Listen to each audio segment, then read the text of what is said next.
Indonesia is a heaven of earth. Negeri yang melampaui semua ekspektasi. Gugusan pulaunya yang saling membentang dari sudut barat hingga sudut timur, di mana 2/3 luas lautan lebih besar daripada luas daratan, menjadi ciri khas sendiri bagi negara kepulauan terbesar kedua di dunia.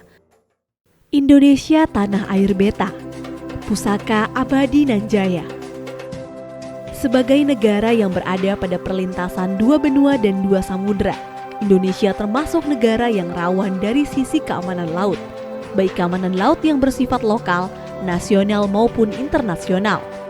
Begitu juga dengan keberadaan pulau-pulau kecil dan terluarnya, yang perlu mendapatkan perhatian karena menjadi tapal batas antar negara tetangga yang sama-sama penting.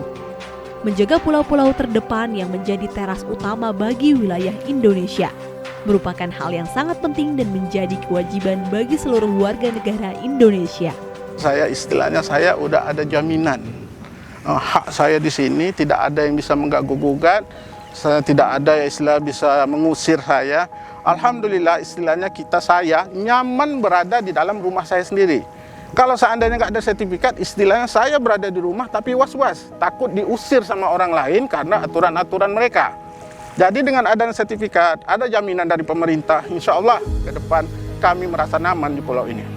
Jadi alhamdulillah dengan adanya kami di sini, eksistensi kami di sini, pemerintah bisa melakukan semacam pembangunan dan sebagainya. Dan alhamdulillah Pulau Pelampung ini masih tetap bagian dari negara Kesatuan Republik Indonesia.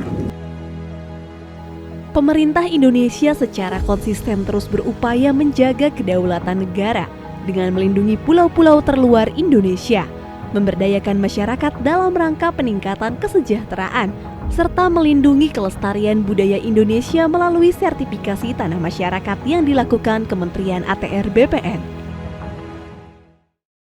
Kami bangga memang dengan pemerintah hari ini, yang di pesisir pun sudah bisa disertifikat semua.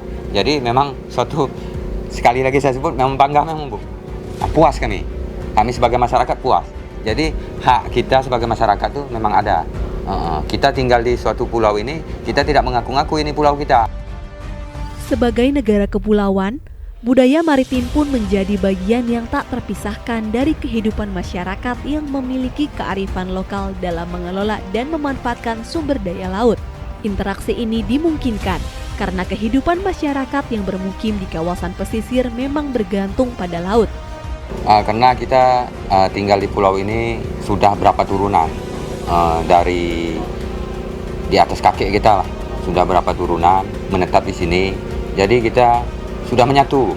Tapi kalau kita orang pulau dipindahkan ke kota, itu tak akan nyambung. Pemberian hak atas tanah bagi masyarakat pesisir dan masyarakat yang tinggal di atas laut menjadi sangat penting karena terkait dengan eksistensi, kebebasan serta harkat dirinya sebagai warga negara Indonesia. Karena dengan adanya kepemilikan hak atas tanah dapat menjamin kesejahteraan warga negara yang lebih produktif. Menjaga pulau-pulau terdepan bukan hanya sekedar pulaunya saja, namun terdapat pula kebudayaan masyarakat seperti Pulau Penyengat yang memiliki kekayaan berupa peninggalan bangunan budaya Melayu dengan sejuta pesona dan telah ditetapkan sebagai cagar budaya yang harus dijaga kelestariannya karena menjadi bukti bahwasannya di pulau kecil ini roda pemerintahan kerajaan Melayu dijalankan. Kami sangat mengucapkan terima kasih kepada Bapak Presiden Republik Indonesia, kemudian Kementerian BPN, pemerintah Provinsi Kepulauan Riau dan Kota Tanjung Pinang dalam rangka menyelamatkan Pulau Penyengat, dalam rangka melindungi Pulau Penyengat tempat yang bersejarah ini, dalam hal menerbitkan sertifikat kepemilikan bagi masyarakat dan juga tempat-tempat cagar budaya untuk dilindungi. Pemerintah berhasil memenuhi kewajiban administrasi pertanahan dengan sistem informasi spasial dan yuridis, serta mengesahkan hak atas tanah, menciptakan kepastian hukum dan rasa aman. Hingga 17 Agustus 2023, lebih dari 106 juta dari target 126 juta bidang tanah terdaftar di Indonesia, melalui skema seperti pendaftaran tanah sistematis lengkap, redistribusi, dan lainnya.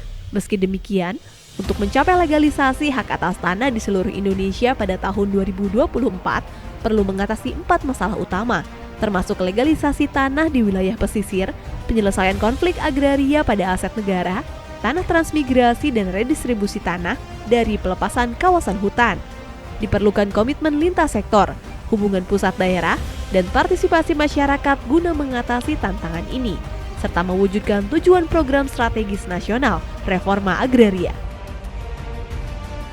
Dalam rangka mendukung pelaksanaan gugus tugas reforma agraria, saat ini Kementerian ATR BPN menghadirkan platform Bumi GTRA yang merupakan wadah informasi GTRA tingkat pusat, provinsi, dan kabupaten atau kota, guna mempercepat penyelesaian permasalahan pertanahan yang menjadi agenda dari reforma agraria yang berbasis digital, dengan prinsip keterbukaan dan kemudahan akses data dan informasi. Dalam menyelesaikan semua persoalan reforma agraria, Kementerian ATR BPN tidak dapat berjalan sendiri. Diperlukan adanya kolaborasi dan komitmen bersama dari seluruh unsur pendukung dan pemangku kepentingan untuk berkontribusi mewujudkan cita-cita reforma agraria demi mensejahterakan rakyat. Untuk itu, negara hadir melalui GTRA Summit.